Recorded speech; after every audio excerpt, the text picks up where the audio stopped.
Hello కానమోకు కథావచనం మోహనవచనం పరిజ్ఞాన హితబాండం నిత్య చదువరి శ్రోతలకు ఆహ్వానం నమస్కారం.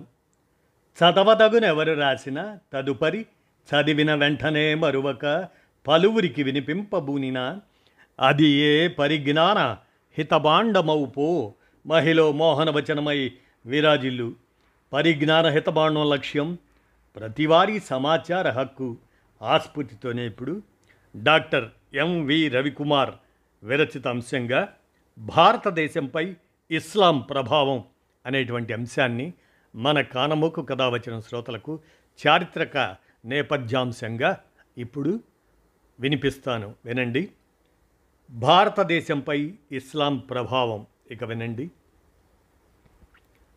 తొలి మధ్యయుగంలో మహమ్మదీయులు పలుమార్లు ఉత్తర భారతదేశంపై దండెత్తారు.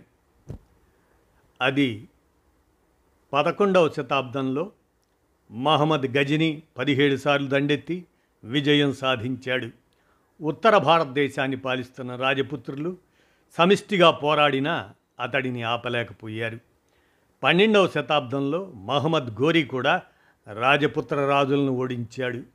అపార సంపద, సైనిక శక్తి, ధైర్య సాహసాలు కలిగిన రాజపుత్రులు మహమ్మదీయులను ఓడించటంలో విఫలమయ్యారు. ముస్లిం పాలకులు పలు హిందూ దేవాలయాలను ధ్వంసం చేసి ధనరాశులను కొల్లగొట్టారు. మరి భారత రాజుల ఓటమికి కారణాలు వారి స్వయంకృతాపరాధాలే. వీరి గెలుపుకు వారి గెలుపుకు అది మార్గమైంది. మహమ్మదీయుల దండయాత్రల పట్ల మహమ్మదీయుల దండయాత్రలు వారి దురాక్రమణను అడ్డుకోవడంలో రాజపుత్రుల వైఫల్యానికి చరిత్రకారులు 3 కారణాలను విశ్లేషించారు. అవి 1 రాజకీయ కారణాలు, 2 మత కారణాలు, 3 సామాజిక కారణాలు. మనం రాజకీయ కారణాలుగా ఏమిటో గమనిస్తే, ఉత్తర భారతదేశాన్ని పాలిస్తున్న రాజపుత్ర రాజుల మధ్య పరస్పర వైరం కారణంగా ముస్లిం దండయాత్రలను సమర్థంగా ఎదుర్కోలేకపోయారు. మహమ్మదీయులు గుజరాత్ను పాలించే సోలంకీ వంశంతో పోరాడేటప్పుడు సాయం చేయడానికి చౌహాన్ వంశస్థులు నిరాకరించారు. చౌహాన్లు పోరాడేటప్పుడు గహద్వాలా వంశస్థులు కూడా ఇదే పొరపాటు చేశారు. ఈ రాజకీయ అనైక్యత ముస్లిం రాజుల విజయాలకు ప్రధాన కారణమైంది. వీరి సైన్యం కూడా సామంతులు, ఉన్నతాధికారులు ఆధీనంలో ఉండేది. వీటిపై చక్రవర్తి అజమాయిషీ ఉండేది కాదు. మహమ్మదీయులు వేగంగా పరిగెత్తే ఆశ్విక దళంపై ఆధారపడగా, భారతీయ రాజులు అత్యంత ప్రాచీన కాలం నాటి గజదళాన్నే నమ్ముకున్నారు. వాయవ్య భారతదేశం నుంచి దాడులు జరుగుతున్నా సరిహద్దులను బలోపేతం చేయలేదు. ఇక మత కారణాలను పరిశీలిస్తే మహమ్మదీయుల విజయాలకు ఇస్లాం మతం ప్రధాన కారణమని జాదూనాథ్ సర్కార్ అనే చరిత్రకారుడు అభిప్రాయపడ్డాడు. ముస్లిం సైన్యంలోని మత ఉద్రేకం, జిహాద్, యుద్ధభూమిలో మత్తుపానీయాలు లాంటి అంశాలు వారి విజయానికి బాటలు వేశాయి.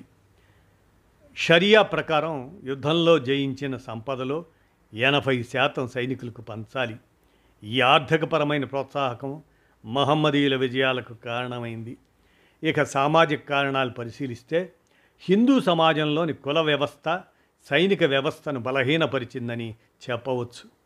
సైనిక కార్యకలాపాలు, యుద్ధాలు కేవలం క్షత్రియుల ధర్మం అని చెప్పి ఇతర కులాల వారిని సైన్యంలోకి అనుమతించేవారే కాదు.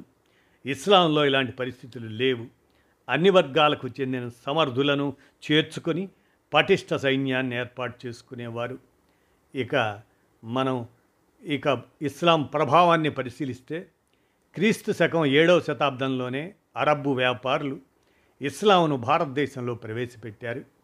వ్యాపారం కోసం మలబారు తీరంలో స్థావరాలు ఏర్పాటు చేసుకున్న వీరు మహమ్మద్ ప్రవక్త జీవించి ఉన్నప్పుడే కేరళలో మసీదుల నిర్మాణం చేపట్టారు. 11వ శతాబ్దం నుంచి భారతదేశంపై ముస్లింల దండయాత్రలు ప్రారంభం కాగా 13వ శతాబ్దంలో ముస్లిం సామ్రాజ్యాన్ని స్థాపించారు. దీంతో ఇస్లాం మతం భారత్లో వేగంగా విస్తరించింది. హిందూ సమాజంలోని లోపాలే పెట్టుబడిగా ఈ మతం దేశమంతటా వ్యాపించింది. ఇక మత ప్రభావం చూస్తే ఇస్లాం రాకతో హిందూ మతం తీవ్రంగా నష్టపోయిందని చెప్పవచ్చు. బడుగు బలహీన వర్గాలు ఇస్లాం వైపు ఆకర్షితులయ్యారు. కుల వివక్షతకు గురైన వర్గాలు హిందూ మతాన్ని వీడారు.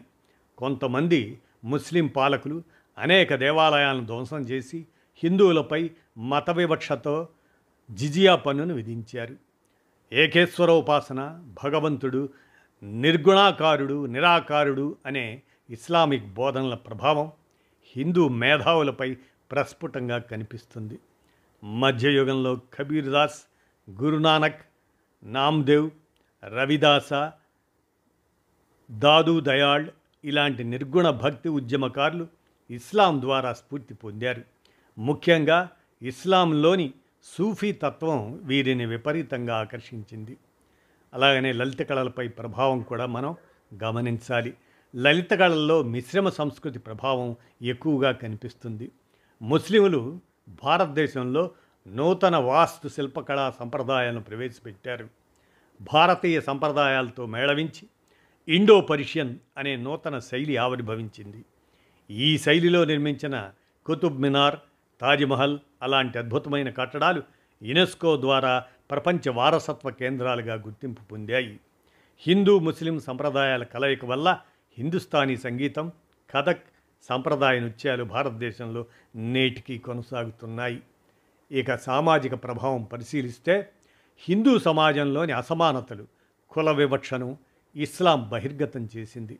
ఇస్లాం మతంలోని సమానత్వం, సౌభ్రాతృత్వం ఆ భావనలు భారతీయ మేధావులను ఆలోచింపజేసి సంస్కరణల వైపు నడిపించాయి. వితంతు వివాహాలకు అనుమతినివ్వడం, విడాకులు తీసుకునే వెసులుబాటు కల్పించటం, మహిళలకు ఆస్తి హక్కులు కల్పించటం ఇలాంటివి భారత సమాజంలో మార్పులకు దోహదపడ్డాయి. ఇక ఆర్థిక ప్రభావాన్ని పరిశీలిస్తే భారతదేశంలో ముస్లింల రాక ఆర్థిక రంగంలో పెనుమార్పులకు కారణమైంది. ప్రాచీన కాలంలో దేదీప్యమానంగా వెలిగిన వ్యాపార వాణిజ్యాలు తొలి మధ్యయుగంలో మసకబారాయి. సముద్రయానంపై నిషేధం విధించడంతో హిందూ వర్తకులు విదేశీ వ్యాపారాన్ని వీడారు. నాణేల ముద్రణ తగ్గి ప్రాచీన నగరాలు అదృశ్యమయ్యాయి. ఇలాంటి తరుణంలో భారతదేశంలో అడుగుపెట్టిన ముస్లింలు ఆర్థిక వ్యవస్థను బలోపేతం చేశారు. నూతన పరిశ్రమలు నెలకొల్పి దేశీయ విదేశీ వ్యాపార వాణిజ్యాలను పునరుద్ధరించారు. లోహాలతో నాణేలు ముద్రించారు. ఫలితంగా నగరీకరణ వేగంగా కొనసాగింది. అలాగనే మిశ్రమ సంస్కృతి ఆవిర్భావాన్ని మనం పరిగణలోకి తీసుకోవాలి. భిన్నమైన హిందూ ఇస్లామిక్ సంస్కృతి భారతదేశంలో పరస్పరం కొనసాగాయి. ప్రారంభంలో ఈ రెండు వర్గాల మధ్య ద్వేషభావాలు ఉన్నప్పటికీ క్రమంగా ఒకరినొకరు గౌరవించి ఆదరించుకున్నారు. ముస్లిం సంప్రదాయాలను హిందువులు, హిందూ సంప్రదాయాలను ముస్లింలు స్వీకరించడంతో ఈ రెండింటి సమ్మేళనంతో ఒక మిశ్రమ సంస్కృతి ఏర్పడి నేటికి కొనసాగుతుంది. భారతదేశంలో ముస్లిం పాలకులు టర్కో పర్షియన్ పరిపాలనా వ్యవస్థను ప్రవేశపెట్టారు. ఇది ఆనాటి రాజపుత్రుల పరిపాలనా సంప్రదాయాలతో మిళితమై నూతన మిశ్రమ పరిపాలనా వ్యవస్థకు దారితీసింది. ముస్లింలు భారతదేశానికి తీసుకువచ్చిన వస్త్రాలంకరణలు, వంటకాలను హిందువులు స్వీకరించగా హిందూ కుల వ్యవస్థ, వివాహ సంప్రదాయాలు, దిష్టి తీసే సంప్రదాయాలను ముస్లింలు నేటికి పాటిస్తున్నారు. శివరాత్రి రోజు భక్తితో జాగరణ చేయటం ముస్లింలను ఆకర్షించింది. ఈ సంప్రదాయమే షబే బరాత్, షబే మెహరాజ్ ఈ పండుగల సందర్భంలో ముస్లింలు రాత్రంతా ప్రార్థనలు చేయటానికి స్ఫూర్తినిచ్చింది.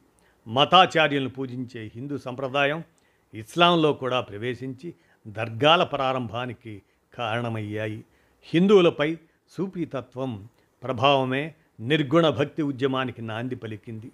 పర్షియన్ భాష భారతీయ భాషలతో మిళితమై ఉర్దూ భాష ఆవిర్భవించింది. ఈ విధంగా భారతదేశంపై ఇస్లాం ప్రభావం అది చారిత్రకాత్మకమైంది. కాబట్టి అర్థం చేసుకొని మనం సహజీవనం, దేశం అనేటువంటి దృష్టితో ఈ చారిత్రక అంశాన్ని మన కానమూకు కథావచనం శ్రోతలకు మత సామరస్యం అనేటువంటి అవగాహన నిమిత్తం ఈ అంశాన్ని వినిపించే క్రమంలో డాక్టర్ ఎంవి రవికుమార్ విరచించిన భారతదేశంపై ఇస్లాం ప్రభావం అనే అంశాన్ని వినిపించాను. విన్నారుగా. ధన్యవాదాలు.